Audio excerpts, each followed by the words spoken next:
नमस्ते friends, Prerna the psychologist channel में आपका फिर से एक बार बहुत बहुत स्वागत है। आज हम एक बहुत ही इम्पॉर्टेंट विषय पर चर्चा करने वाले हैं जिसका नाम है पेरेंटिंग, यानी कि बच्चों को कैसे पेरेंटिंग किया जाए, कैसे संभाला जाए।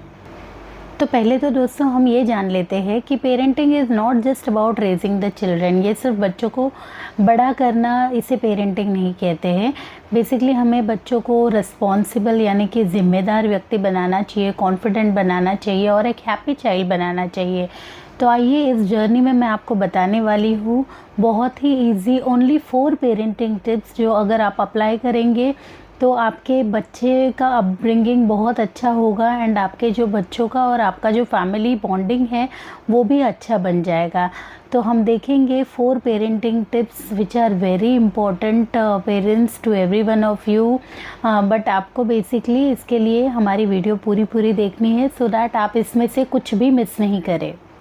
तो आइए चलते हैं most important and first parenting tip, जिसका नाम है एक्टिव लिसनिंग। हम अक्सर ये देखते हैं और पेरेंट्स से भी जब बात करते हैं तो हम उनको बताते हैं कि लिसनिंग करना इम्पॉर्टेंट है। पेरेंट्स सुनते तो है बच्चों का, बट एक्टिव लिसनिंग नहीं होती है। तो जब भी आप बच्चों का सुनिए तो एक्टिवली सुनिए, यानी कि ध्यान से सुनिए, इंटरप्ट ना कीजिए और उनके जो इमोशंस है उनको समझना बहुत इम्पॉर्टेंट है पेरेंट्स। तो आइए इसे मैं एक एग्ज़ाम्पल से आपको समझाती हूँ पेरेंट्स। तो फॉर एग्ज़ाम्पल, अगर कभी बच्चा घर पे आके आपको बोलता है कि मुझे अभी स्कूल बहुत बोरिंग लगता है, बिल्कुल मज़ा नहीं आ रहा है, तो बेसिकली तुरंत इसके लिए पेरेंट रिप्लाई दे देते हैं, हाँ तुम बस ऐसे ही बोलते रहते हो, तुम्हें कुछ काम नहीं है, कल तो तुम्हें स्कूल जाना ही है। ऐसे है ना पेरेंट कि आपने इस बच्चे का सुना तो है बट एक्टिवली नहीं सुना है। तो बजाय बात को टालने का आप इसे बच्चे को पूछ सकते हैं कि आपको क्यों बोरिंग लगा है, मज़ा क्यों नहीं आ रहा है, क्या आपको कोई सब्जेक्ट में दिक्कत आ रही है, या फिर किसी फ्रेंड से कुछ तनाव हुआ है, या फिर अदर कुछ रीजंस जो है वो आपको पूछने हैं। इससे बच्चे को लगेगा कि आप उनके फीलिंग्स को वैल्यू कर रहे हो and they will be sharing something more with you. इससे दोस्तों ये होता है कि बच्चे में और आप में ट्रस्ट बिल्ड होता है when you listen them actively, and also बच्चे कुछ और जो चीज़ें हैं वो आपके साथ खुलकर शेयर कर सकते हैं।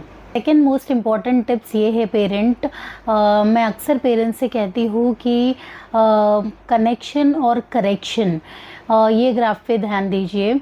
बच्चे अक्सर जब घर पे होते हैं तो हम ये देखते हैं कि पेरेंट्स कई सारे टाइम तो स्पेंड कर लेते हैं कि बट मोस्टली वो क्या करते हैं, बच्चों का करेक्शंस करने लगते हैं। ऐसे मत उठो, ऐसे मत बैठो, इस तरह से मत खाइए, ये कपड़ा यहाँ पे क्यों रखा है। तो बेसिकली इसे करेक्शंस कहा जाता है। कनेक्शन इसे कहा जाता है पेरेंट्स की जब बच्चे से आप बात करते हो या कुछ स्टोरी शेयर करते हो, इट माइट बी रात को सोने के टाइम आप उससे कुछ स्टोरी शेयर करते हैं या फिर आपकी रियल लाइफ की स्टोरी शेयर करते हो। फॉर एग्ज़ाम्पल कि बच्चा जब मैं आपके उम्र का था तब ऐसे ऐसे हुआ था, तो this will be like connection. दिन भर में पेरेंट्स आपको ये देखना है कि आपका कनेक्शन का ग्राफ ऊपर है या फिर करेक्शन का। नहीं तो क्या होगा ना, अगर आप इवन टाइम देते हो और आपका करेक्शन का ग्राफ ही ऊपर है तो बच्चे के साथ आपका ट्रस्ट मेंटेन नहीं होगा और मोस्टली बच्चा आपकी बात नहीं सुनेगा बिकॉज वो तंग आ चुका होगा। उसके भी मन को लगेगा कि पेरेंट्स हमेशा करेक्ट ही करते रहते हैं। तो बेसिकली कनेक्शन बिल्ड करना बहुत इम्पॉर्टेंट है ताकि आपका जो रिलेशनशिप बेस है between parent and the child वो अच्छे से स्ट्रॉन्ग बिल्ड हो।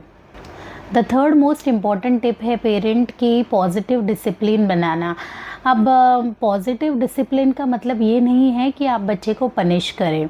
पॉजिटिव डिसिप्लिन का मतलब ये है कि आप बच्चे को किसी भी एक्शंस के कॉन्सिक्वेंसेस समझाएं, यानी कि किसी भी जो एक्शंस होते हैं उनके रिज़ल्ट उनको एक्सप्लेन करना बहुत इम्पॉर्टेंट है। फॉर एग्ज़ाम्पल, जो बच्चा पढ़ाई नहीं कर रहा है, डेली आपकी बात नहीं सुन रहा है, तो उसके पास आप अच्छे से बैठ के उसको समझाइए कि पढ़ाई करना क्यों ज़रूरी है।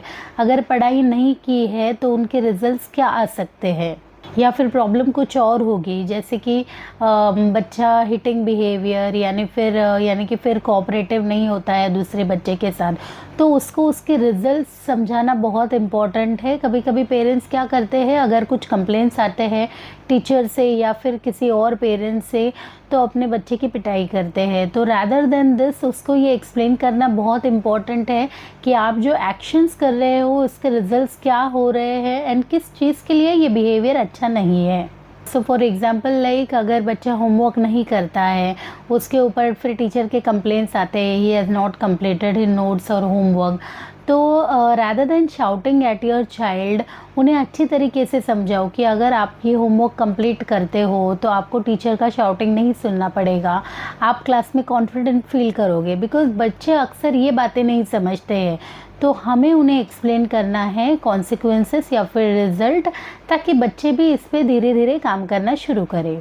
अगर कोई बच्चा आपकी बात नहीं सुन रहा है तो गिव देम चॉइसेस कि फॉर एग्ज़ाम्पल कि आप होमवर्क अब करने वाले हैं या फिर 15 मिनट्स के बाद करने वाले हो, तो 2 ऑप्शंस गिविंग टू देम, तो किसी एक ही ऑप्शन को वो सिलेक्ट करते हैं। ऐसे नहीं कि होमवर्क करना है या नहीं करना है, या फिर वो नहीं करता है तो उसकी पिटाई होगी, ऐसे नहीं करना है। Give them 2 possible choices so that he can select 1 choice. Also in positive building parents try to give them some responsibility, यानी कि पॉजिटिव डिसिप्लिन में उन्हें कुछ जिम्मेदारी देने का प्रयास कीजिए। फॉर एग्ज़ाम्पल कुछ घर के ही टास्क होंगे, जैसे उसके जो कपड़े हैं वॉश किए हुए उन्हें फ़ोल्ड के रख देना, या फिर जो आपके वेसल्स है वॉश किए हुए उन्हें वो बच्चा पोंछ सकता है। तो जो भी बच्चा वो काम कर सकता है, फॉर एग्ज़ाम्पल जैसे बेड लगाना, तो जो भी काम कर सकता है उन्हें प्लीज़ दीजिए, ताकि he will also feel responsible for few task. And जब आप बच्चे को रिस्पॉन्सिबिलिटी दे रहे हो तो जैसे कि पहले भी मैंने आपको बोला है कि उसमें करेक्शंस निकालने के बजाय try to appreciate the child. अगर वो थोड़ा सा भी काम अच्छा कर ले तो उन्हें रिवॉर्ड दीजिए। रिवॉर्ड से क्या होता है, बच्चे और मोटिवेट हो जाते हैं, और अगर आप उनमें करेक्शंस निकालेंगे तो next time the child will not try to do your work और he will not try to listen to you. The fourth important technique or tip is parents कि be a role model for them and give your precious time to them. Be a role model, जैसे कि मैंने पहले भी काफ़ी parents को मैंने कहा है कि जब आपको थोड़ा सा भी टाइम मिले रात को सोने के समय, तो प्लीज़ ट्राई टू इवेलुएट और असेस योर ओन बिहेवियर। जैसे कि आप कैसे उठते बैठते हो, या फिर जब आपको गुस्सा आता है तो व्हाट आर योर रिस्पॉन्सेस। तो बच्चे क्या होते हैं ना, तो बच्चों के लिए पेरेंट्स नेक्स्ट टू गॉड होते हैं, नेक्स्ट टू जैसे भगवान के जैसे होते हैं। मतलब वो जो करेंगे वो ही इनके लिए अल्टीमेट होता है। तो बच्चे अक्सर हमें नोटिस करते हैं कि हमारे रिस्पॉन्सेस कैसे होते हैं। जब हम बहुत गुस्सा होते हैं तो how is our responses basically. तो हम खुद को इवैल्यूएट करना बहुत इम्पॉर्टेंट है। How we respect other relationship, that is also very important, because बच्चे ये देख के ही then they will try to do the same thing, they will try to model you. तो बच्चे हमेशा पेरेंट्स को मॉडल करने का प्रयास करते हैं। So I will tell you the most important thing parent is that, जैसे आप चाहते हो, एक्सपेक्ट करते हो कि आपका बच्चा वैसे बिहेव करना चाहिए, तो first parent we need to start behaving in that particular manner. That is very very important. And also spending time along with children is very important, but spend valuable time. just बच्चे के पास बैठे रहना is not important, but give your valuable time. जैसे कि corrections के बजाय उनसे connections develop कीजिए।